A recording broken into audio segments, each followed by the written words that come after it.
you, Marika. Good afternoon. Wonderful that you're all here to travel with us to Spain through time and in our dreams. Since we have a big dream of restoring the vast 1 million hectare Altiplano landscape and revitalizing community life in southeast Spain. A dream that started in 2014 when we met a group of local farmers and entrepreneurs that saw the potential of the four returns for their landscape. A semi-arid steppe with a soil low on organic matter, where water has always been scarce and climate conditions are extreme. A challenging landscape to produce food and regenerative vegetation, but also a landscape with great opportunity, with 100,000 hectares of rain-fed almond groves and a group of people aiming to become a lighthouse example of dryland restoration in the Mediterranean basin. A group of people that organize themselves in a farmer association called AlVelAl, and that association has been gathering momentum ever since. The documentary Head, Heart and Hands, made by Inspiration for Action and Intermedia Productions, captures the journey of the frontrunner farmers of AlVelAl. A documentary that aims to bring hope, to inspire, triggering you to think what you can do differently and what you can do to regenerate your landscape. Or to put it in the words of one of the main characters, Santi, if we want different things to happen, we have to do things differently. Let's watch.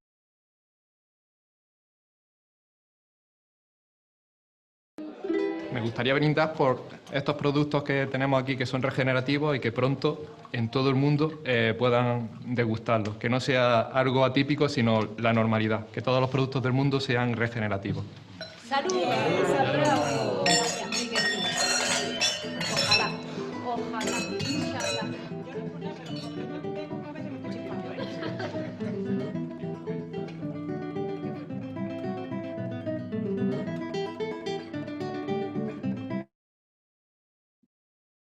Well, welcome back all. I hope you enjoyed traveling to the Altiplano, meeting the people of AlVelAl that started the movement 6 years ago. It's Santi, Alfonso, Loly, Fran and Paco, Manolo, Mario, the team of AlVelAl, and all other farmers that form the heart of the restorative actions. They are the ones realizing our shared dream to regenerate the Altiplano. We're now moving into the Q&A, so if you have any questions, I would like to invite you to drop these in the Q&A box. You can also continue chatting in the chat box, but please, questions for our three panelists, you can drop them in the Q&A box.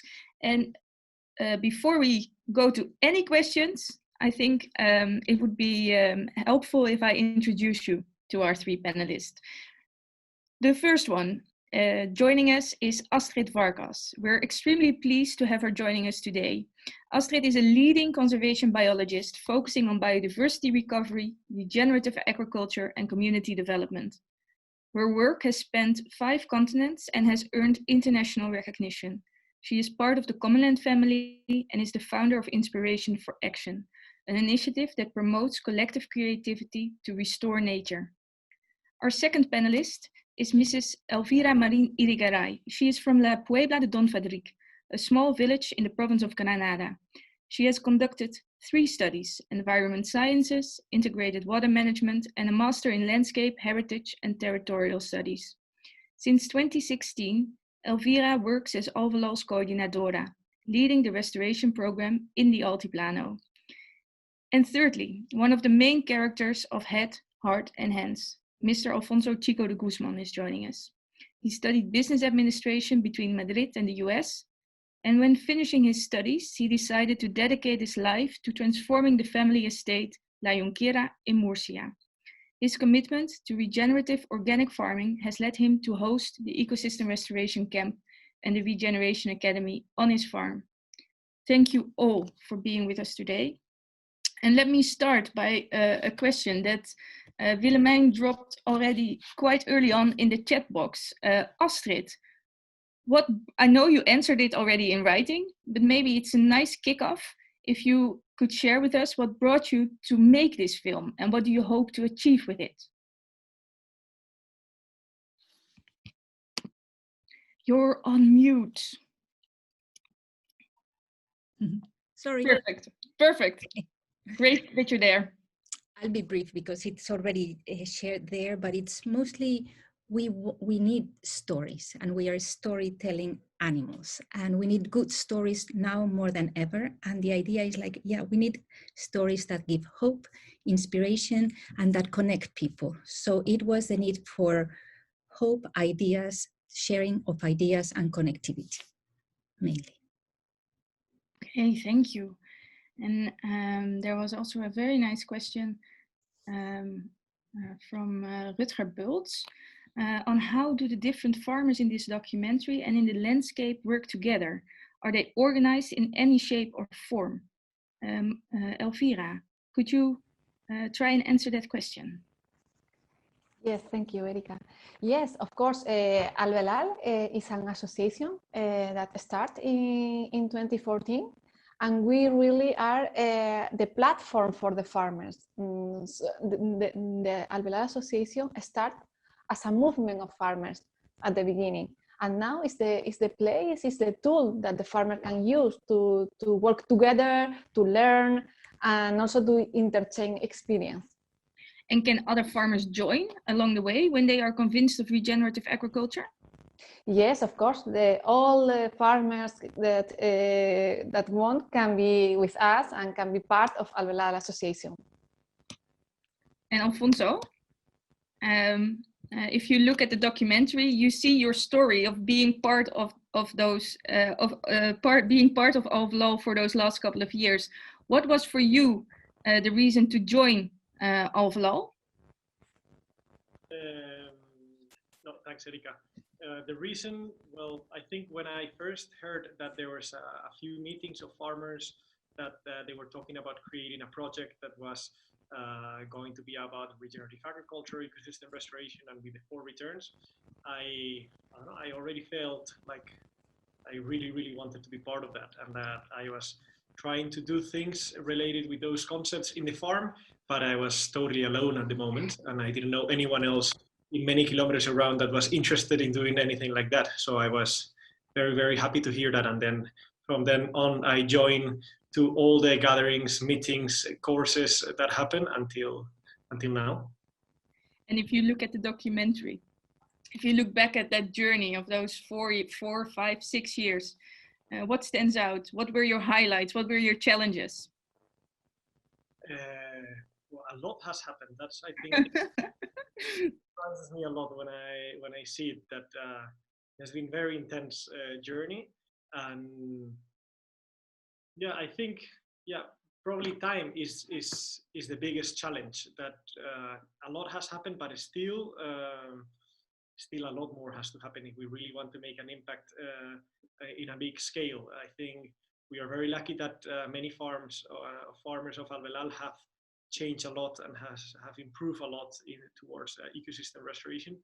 But yeah, the territory is very big, so yeah, we need to keep working to try to grow as much as possible and have an impact as big as possible in the whole territory. And let's try to build on that by answering the question of Azadeh Elvira. She is wondering, now that you have reached this stage with your incredible work, what is the next step for AlVelAl and its wider family and partners? Where is AlVelAl in 5 years from now on? And where in 30 years? Where's Europe and regenerative agriculture in 30 years? Big questions. Yes.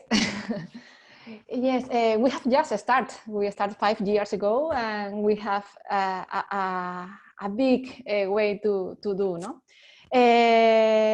now the first phase of AlVelAl has been working with farmers, working with people from the territory on regenerative agriculture, and now we really want to start to work in the branding of our marketing, our regenerative products. So now is the time to think on marketing about the product from the farmers. So next years will be focused on the products, and of course the natural zone restoration. That is something that we never must forget. Okay. And so you mentioned the branding of the almonds, the branding of the olive oil. Marielle Gussenhoven is wondering whether they already make a substantial contribution to the regenerative work. Will they also be distributed to other areas or sold only to the local communities?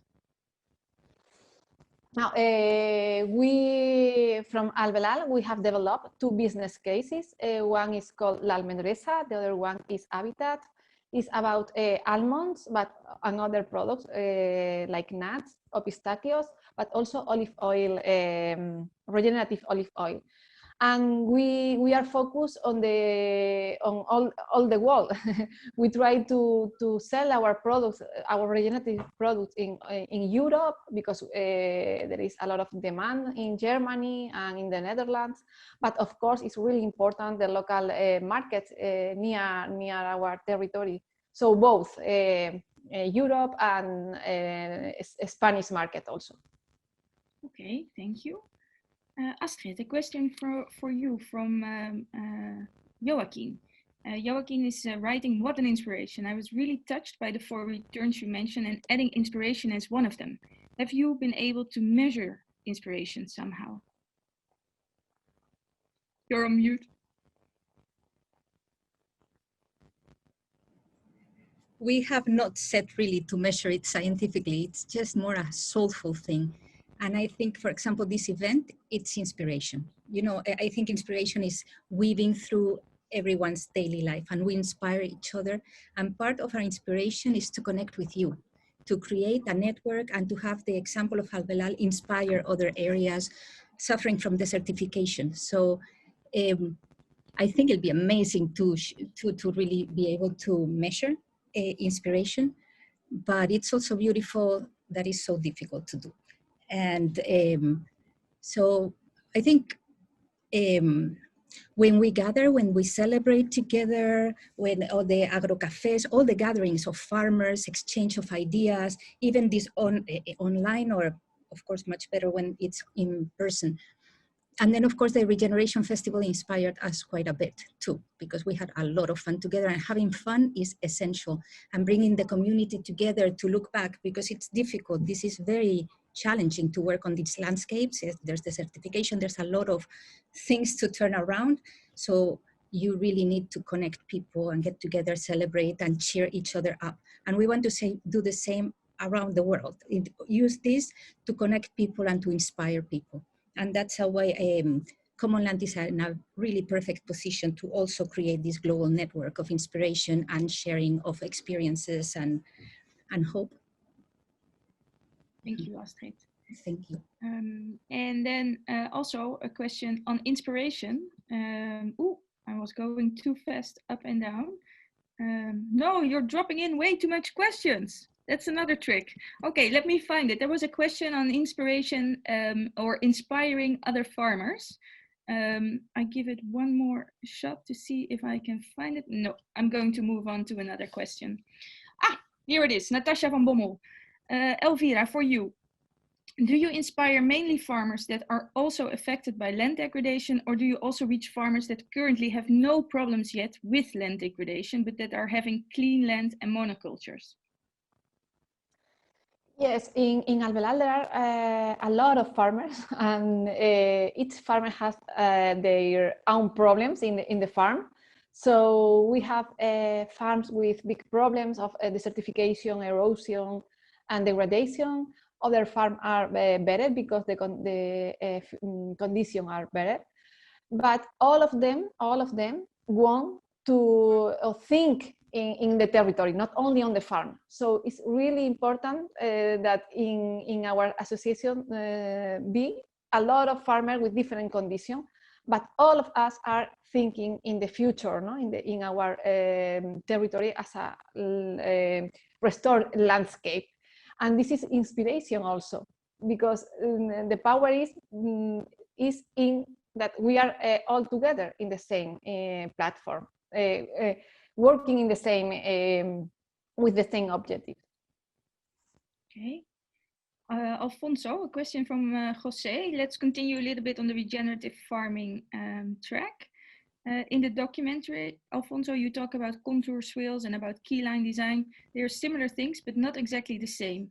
Can you be more specific about the techniques used in La Junquera? Yeah, indeed. So what we do on contour, the swales are indeed those trenches that follow the contour line. And in our case, we've experimented with them over the last years. And what has been most successful is to make them completely on contour. And then on some weak points of that swale that they receive too much runoff or too much sediments, there we combine with making a little dam that has a little bit more capacity so they don't get filled up too much. And then the key line design, that we have a plot that we experimented on key line, which is not totally on contour, but is a bit off contour. And the idea is to move the humidity and the water and the runoff from the more humid areas, from the lower points to the higher points. So it's a bit, it's difficult to explain, I think, without drawing.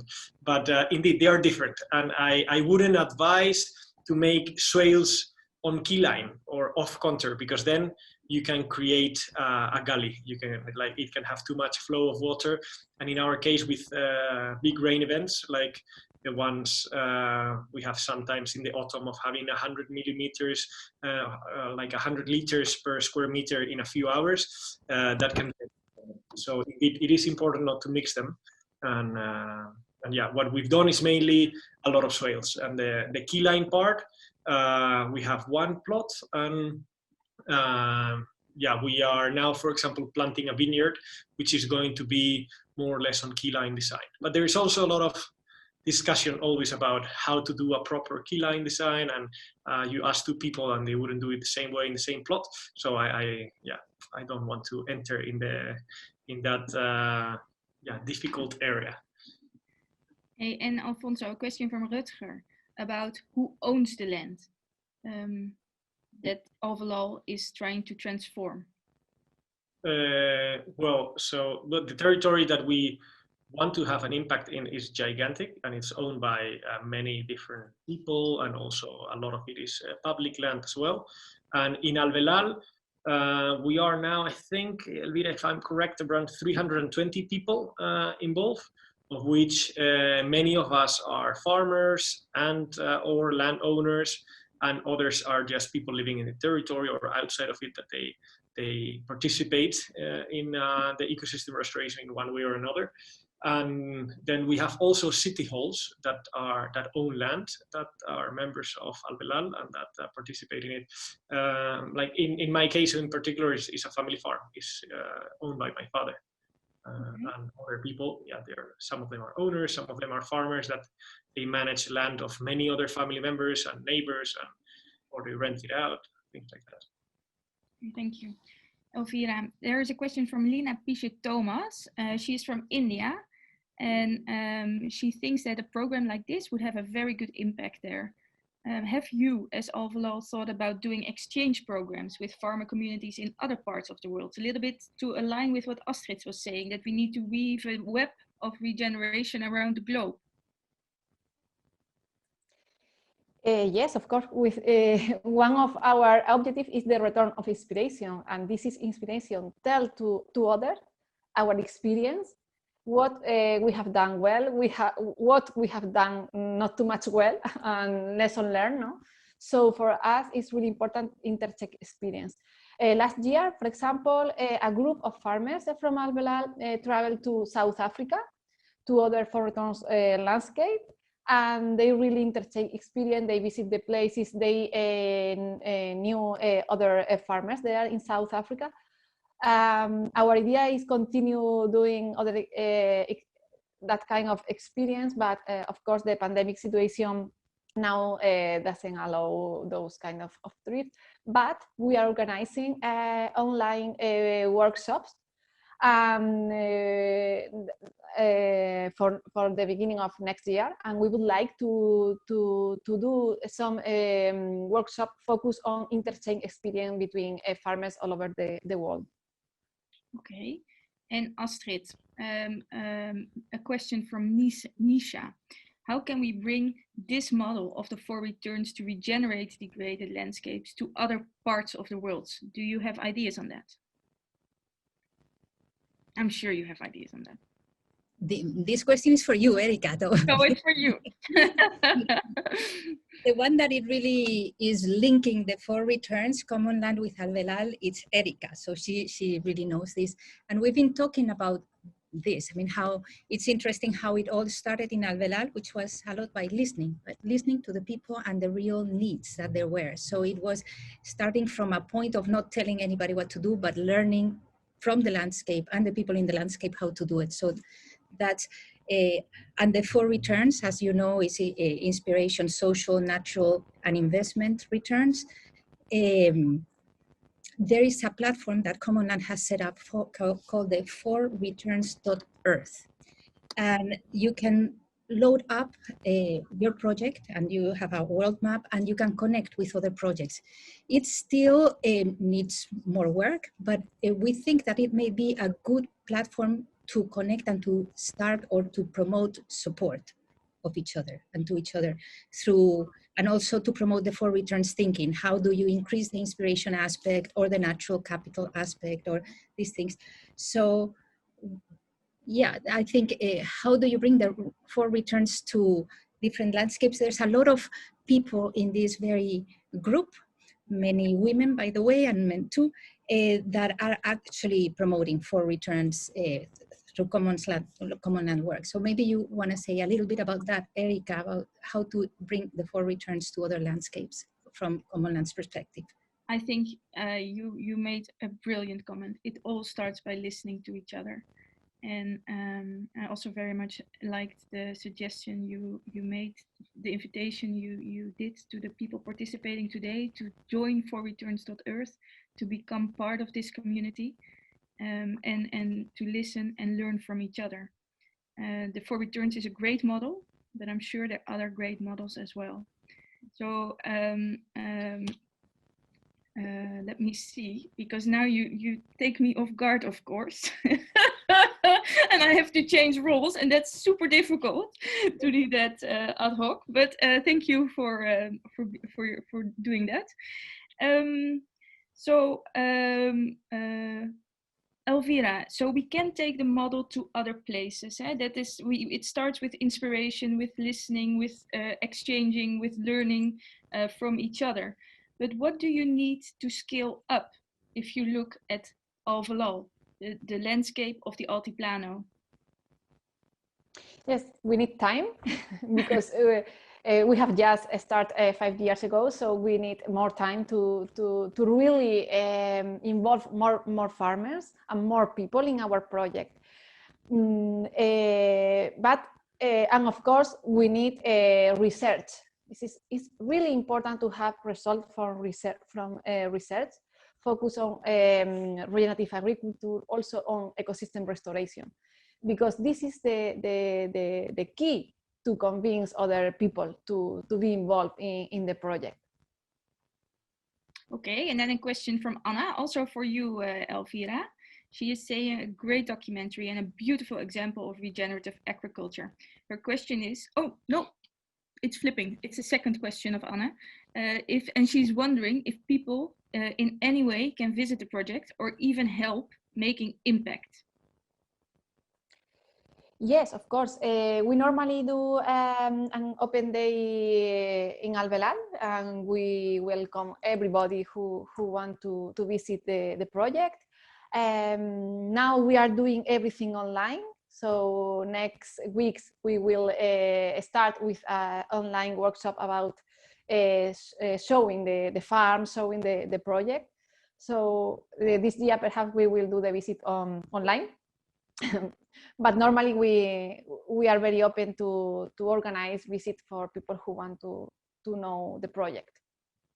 So in non-COVID times, we hope that soon people can come visit AlVelAl again. Yes, of course. Super. Hey, and Alfonso, you were there since the beginning. You were there when Astrid first visited Spain to meet, to listen to the farmers, to talk with you. Can you tell a little bit what the relation is between Commonland, AlVelAl, and the farmers on the ground? Okay, well, I must say I joined a few meetings later. I was not there the first time Astrid and Michiel came to the territory. But also to add one thing on the question of before, we all do open days, but we also organize like agro experiencias that people visit the farms and agro cafes, but indeed all of these are postponed or done online. But there are many opportunities to, I think, to visit the territory in the future. And then to the question, what is the relationship between Commonland, AlVelAl, and the farmers? I think it's a relationship, I have the feeling, that has been changing from the beginning and over the years and adapting to the circumstances. And I think the relationship between Commonland and AlVelAl is a lot on Commonland basically giving the support generally that AlVelAl asks for and that can help with, and a lot of technical support and financial support. Correct me if I'm wrong. I think it's a lot on that, and also in sharing the network that Commonland has. And then with the farmers, I think is AlVelAl the one that is working direct, like more on the day-to-day with the farmers, and that relationship depends on each member or on each farmer. AlVelAl has many activities, as you've seen some in the documentary, but it has many more. Some of them are like they give some funding support for some innovative regenerative practices that are not productive in the short term. They give also some prizes for entrepreneurs, for ideas, for projects or entrepreneurship projects that follow the 4 returns. And then also AlVelAl is doing very often courses, workshops regarding different techniques of regenerative agriculture. It also gives advice, and there's the technical team often also visit the farms to give advice on one thing or another, and then helps out indeed with this network and these business cases that that members can join, like the Almendresa or Habitat or others that are created to join to help market the products that come from the farms. And I think I would be talking too long if I keep saying more things, but that's some ways that the relationship goes. And so it's complex. It's evolving over time. And I know, Alfonso, it always takes people years to understand how we work together. So we cannot have the ambition to do that in one answer. Hey, Astrid, with an eye on time, I think the last question is going to be for you. And then I'm going to give the word to Marike again. Marjolein Hillige is saying it's a very inspiring and beautiful project and movie. Thanks a lot. Is it possible to share the documentary with other people? For the time being, the documentary is going through film festivals in 2021. So there will be many chances to see in different festivals, and we can announce it through Commonland. But it cannot be shared online because of that. In the moment it's uploaded online, it cannot go through festivals. And it's also been acquired by a TV station in southern Spain. So, however, our idea is to make an mobilization piece. We want something that's didactic and that can move regenerative energy. And the documentary is way too long for that. So what we did is extract 4 pieces of 5 minutes each. They are 4 short chapters. They are dynamic. They have nice music, and it's a very different thing than the documentary. The documentary is more slow and paced, and it's about the main characters, and the pieces are about regenerative agriculture. So we have 4. One is the 4 pillars of regenerative agriculture. The other is about soils and water harvesting. The other one is about biodiversity and economy, and the other one is about revitalizing the community. And those are for you to use. And they are much more easy to use for sparking regenerative conversations than a 55-minute documentary. They're 5 minutes, you just go see it. And the idea is not to talk so much about AlVelAl, but to use that as an example of what can be done in a desertified area. If you are dealing with landscape degradation, what can we do? Well, you can bring a few people together, you watch 5 minutes, it's like, okay, how can we apply some of these things for us? And then also connect with the people in AlVelAl. And with that, but I've written that, and we are going to put together information. So we'll be in touch with everyone. And we can find the 4 chapters you mentioned also on the website of the documentary, head, heart, and hands.site. So please check out that website as well. Well, thank you, Elvira, Astrid, Alfonso, for sharing on your journey. And we hope to see you again soon, in person or online for the time being.